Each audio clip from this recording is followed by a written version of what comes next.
আসসালামু আলাইকুম এভরিওয়ান, কেমন আছেন সবাই?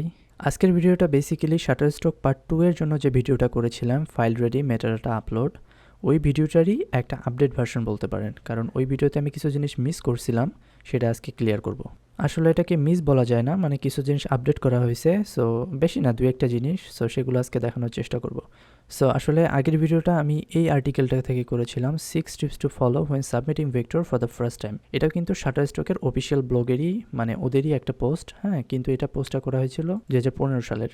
সো এখানে একটা অপশন ছিল যে এই যে 2 নম্বর অপশনটা, make sure your file size is under 15 MB, 15 মেগাবাইটের মধ্যে ফাইল সাইজটা রাখতে হবে। কিন্তু ইদানিং হয়তোবা তারা তাদের সার্ভারের ক্যাপাসিটিটা আপডেট করছে, এই জন্য এই ফাইল সাইজ যে 15 MBর একটা লিমিটেশন দেওয়া ছিল, এটা এখন 100 MB। হ্যাঁ, আপনারা 100 মেগাবাইট পর্যন্ত যদি ফাইল সাইজ হয় তারপরেও আপলোড দিতে পারবেন। যদি 100 MBর বেশি হয় তাহলে আর সেটা দিতে পারবেন না। সো আপনারা যদি শাটারস্টকে আপলোড দেওয়ার এই ড্যাশবোর্ডে আসেন, হ্যাঁ, এখানে দেখেন এই যে আপলোডিং ভেক্টর ফাইল আপলোড দেওয়ার জন্য কম্পাবিলিটি উইথ ইলাস্ট্রেটর ভার্সন 8 or 10, এটা আমরা অলরেডি জানি। আর যদি আপনি লার্ন মোরে ক্লিক করেন তাহলে দেখেন আপনাকে এই পেজটাতে নিয়ে আসবে। এই পেজটাতে আসার পর এখানে দেখেন file requirements for EPS files, we accept EPS files that are up to 100 MB। হ্যাঁ, 100 মেগাবাইট পর্যন্ত যদি ফাইল সাইজ হয় তাহলে আপনারা ফাইলটা আপলোড দিতে পারবেন।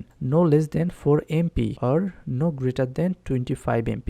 এটা দেখেন, এটা কিন্তু MB মেগাবাইট, আর এটা হচ্ছে MP মেগা পিক্সেল। আচ্ছা, মেগা পিক্সেলের বিষয়টা ক্লিয়ার করার জন্য এই জিনিসটার দিকে একটু খেয়াল করেন। 2000 পিক্সেল ইন্টু 2000 পিক্সেলের যদি একটা আর্টওয়ার্ক নেন তাহলে সেটা কত এমপি হবে, এটা বের করার সহজ উপায় হচ্ছে এই দুটা গুণ দিবেন। 2000 গুণন 2000 কত হয়? 4000। তাহলে টোটাল সাইজটা হবে 4 এমপি। এই দুইটার হাইট আর উইথের গুণফলটা যত হাজার হবে তত এমপি। হিসাব ক্লিয়ার? 5000 পিক্সেল ইন্টু 5000 পিক্সেল যদি আপনারা গুণ দেন, 5 5 25,000, তাহলে 25 এমপি। ক্লিয়ার? তাহলে এটা যদি বুঝে থাকেন তাহলে বলেন তো দেখি এইটা কত হবে, এটা কত এমপি হবে? হাইট আর উইথ হচ্ছে 5000 ইন্টু 3000, তাহলে আপনারা এইটা দিয়ে এটাকে গুণ দেন, 3 5 15, 15,000, তার মানে এইটা হবে 15 এমপি। 15 এমপি। হিসাব ক্লিয়ার? শাটারস্টকের নিয়ম অনুযায়ী অবশ্যই সর্বনিম্ন 4 এমপি এবং সর্বোচ্চ 25 এমপি পর্যন্ত ফাইল সাইজ আপনারা নিতে পারবেন। আপনাকে যেটা স্কোয়ার নিতে হবে এমন কোনো কথা নেই। হ্যাঁ, হাইট উইথ যে সমান নিতে হবে এমন কোনো কথা নেই। আপনি চাইলে এভাবেও যে কোনো সাইজে নিতে পারেন, কিন্তু ওই দুটো গুণ করে দিয়ে দেখবেন যেন 25 মেগাপিক্সেলের বেশি না হয়, 4-এর কম না হয় আর 25-এর বেশি না হয়। That's it. সো আমি আরও একবার রিপিট করছি, আর্টওয়ার্কটা যখন নেবেন আপনারা, সেটার যে সাইজটা দিবেন সেটা যেন 4 এমপি থেকে 25 এমপির মধ্যে হয়। আর ডিজাইন করার পর যখন ফাইলটা সেভ দিবেন তখন যেন ওই ইপিএস ফাইলটার সাইজ 100 মেগাবাইটের বেশি না হয়। এই দুইটা ইনশিওর করতে হবে। তারপরের অপশনটা হচ্ছে must be compatible with Adobe Illustrator 8 or 10। এটা আমরা আগের ভিডিওতে দেখছি যে আপলোড দেওয়ার সময় Adobe Illustrator 8 অথবা 10 ভার্সনে আপনারা সেভ দিবেন। তারপর এখানে আর কিছু কথা বলছে, Shutterstock offers 2 options for uploading your vector illustration by your web browser or FTPS। Web browser হচ্ছে আমরা এই যে এখান থেকে যেটা আপলোড দেই এটা হচ্ছে ওয়েব ব্রাউজার, আরেকটা আছে FTPS, এটা সার্ভারের মাধ্যমে আপলোড দেওয়া হয়। ডেফিনেটলি আমি এটার উপর পরবর্তীতে ভিডিও বানাবো। তারপর বলছে files can be uploaded directly from the upload page, মানে এই যে আপলোড পেজ থেকে ডিরেক্টলি আপলোড দিতে পারবেন। Click on the upload at the top of your contributor account, এগুলো আমরা অলরেডি দেখছি কোথায় থেকে আপনারা আপলোড দিবেন। আর একটা কথা বলছে যে you can upload up to 100 files at one time by the web upload page. আপনি এখান থেকে যদি আপলোড দেন ম্যানুয়ালি তাহলে একসাথে 100টা ফাইল পর্যন্ত আপলোড দিতে পারবেন, এর বেশি পারবেন না। আর যদি 100-র বেশি ফাইল আপনাদের আপলোড দিতে হয় একসাথে, তাহলে আপনাদের অবশ্যই FTP সার্ভারের মাধ্যমে দিতে হবে।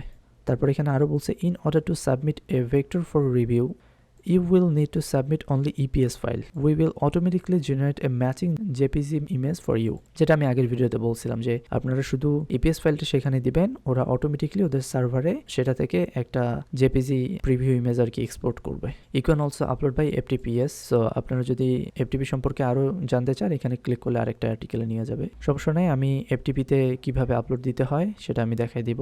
আর আমার মনে হয় না যে আপনি 100 ফাইলের বেশি আপলোড দেয় কেউ একবারই। তারপরেও FTP এর কিছু সুবিধা আছে। হ্যাঁ, আপনি একসাথে সবগুলো মার্কেটে আপনি আপলোড দিতে পারবেন। আমি ধীরে ধীরে অবশ্যই FTP নিয়ে ভিডিও বানাবো। তারপরে স্টেপ 2 বলছে ট্যাগিং এন্ড মেটাডাটা, এটা আমরা আগের ভিডিওতে দেখছি কিভাবে আপনি ম্যানুয়ালি ট্যাগ টাইটেল দিবেন। তারপর স্টেপ 3 তে বলছে সাবমিট ইউর কন্টেন্ট। এখানে একটা জিনিস দেখেন, you have up to 21 days to submit uploaded content for review. অনেক সময় হয় কি আমরা এখানে ডিজাইন নিয়ে এসে রাখি, কিন্তু পরবর্তীতে আমরা মেটাডাটা কালেক্ট করে আপলোড দেই। হ্যাঁ, এটা আপনি 21 দিন পর্যন্ত করতে পারবেন। মনে করেন যে আপনি আজকে 5টা ফাইল নিয়ে এসে আপলোড দিয়ে রাখলেন, সাবমিট করলেন না রিভিউয়ের জন্য, এটা আপনি করতে পারবেন, সমস্যা নেই। কিন্তু সেটা 21 দিনের পর হলে অটোমেটিক এখান থেকে রিমুভ হয়ে যাবে, আপনাকে আবার সেটা আপলোড দিতে হবে। সো আপলোড দেওয়ার পর আপনি 21 দিন পর সেটা সাবমিট করতে পারবেন। 21 দিন পর্যন্ত ওরা এখানে আপনার ফাইলটা রাখতে দিবে। ওকে, তারপর বলছে once your content has been reviewed the result will displayed in the, হ্যাঁ এটা আমরা জানি।